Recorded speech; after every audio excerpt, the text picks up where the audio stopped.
સમાચાર પર નજર કરીએ આણંદ જિલ્લાથી। આણંદ જિલ્લા પંચાયતના પ્રમુખ અને ઉપપ્રમુખની ચૂંટણી દરમિયાન ભારે રાજકીય ગરમાવો અને હાઈ વોલ્ટેજ ડ્રામા જોવા મળ્યો।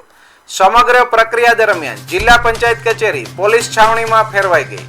ભાજપ અને કોંગ્રેસ બંને પક્ષો વચ્ચે ભારે રાજકીય ઘર્ષણ સર્જાતા સમગ્ર ઘટનાક્રમ ચર્ચાનો વિષય બન્યો। ગઈકાલે ભાજપ અને કોંગ્રેસના ઉમેદવારોએ પ્રમુખ પદ માટે ઉમેદવારી ફોર્મ ભર્યા।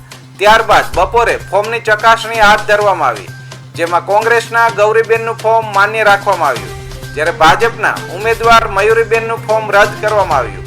આ નિર્ણય બાદ ભાજપ હાઈકોર્ટ પહોંચ્યું, જ્યાંથી મયુરીબેનના ફોર્મને માન્ય ગણાવી મહત્વપૂર્ણ રાહત આપવામાં આવી હતી।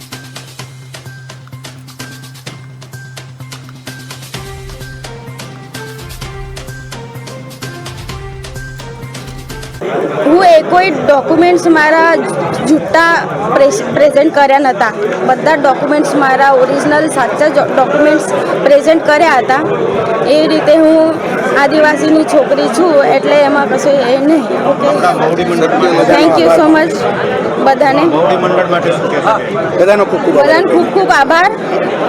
બધા જાણીએ છીએ કે આજે સીટ છે પ્રમુખ પદની, એસટી માટે અનામત હતી અને કાલની જે ડેવલપમેન્ટ હતી એનાથી પણ આપ લોકો વાકેફ છો કે બે ફોર્મ્સ હતા। આમાંથી એક ફોર્મ માન્ય રાખવામાં આવ્યું હતું અને એક ફોર્મ અમાન્ય રાખવામાં આવ્યું હતું।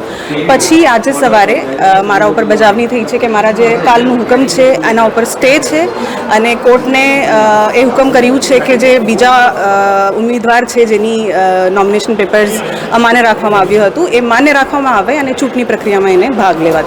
ચૂંટણી પ્રક્રિયા થઈ, શું પરિણામ આવ્યું? આમાં આપણે પ્રમુખ પદ માટે બે હતા, ગૌરીબેન તડવી અને મયુરીબેન નિકિતભાઈ પટેલ।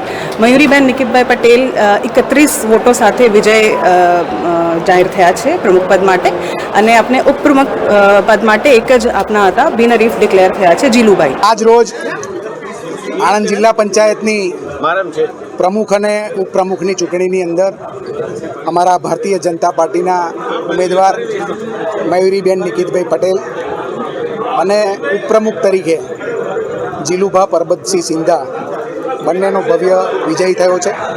હું મારા બંને ઉમેદવારોને હૃદયપૂર્વક ખૂબ ખૂબ ખૂબ ખૂબ શુભકામનાઓ પાઠવું છું। જ્યારે જિલ્લા પંચાયતની ચૂંટણીમાં 40માંથી 33 સીટો ભારતીય જનતા પાર્ટીના ઉમેદવારો વિજયી થયા છે, ત્યારે હું આણંદ જિલ્લાના મારા તમામ મતદારોનો પણ હૃદયપૂર્વક આભાર માનું છું।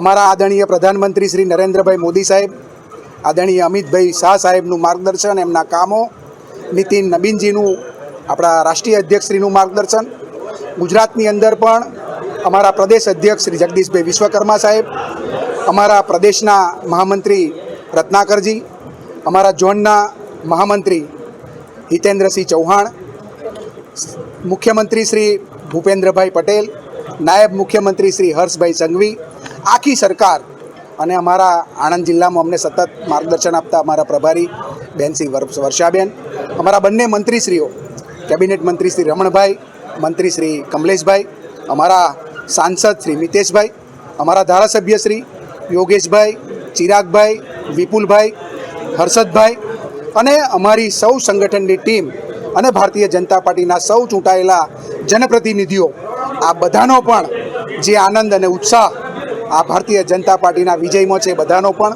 હૃદયપૂર્વક આભાર માનું છું, અભિનંદન પણ પાઠવું છું।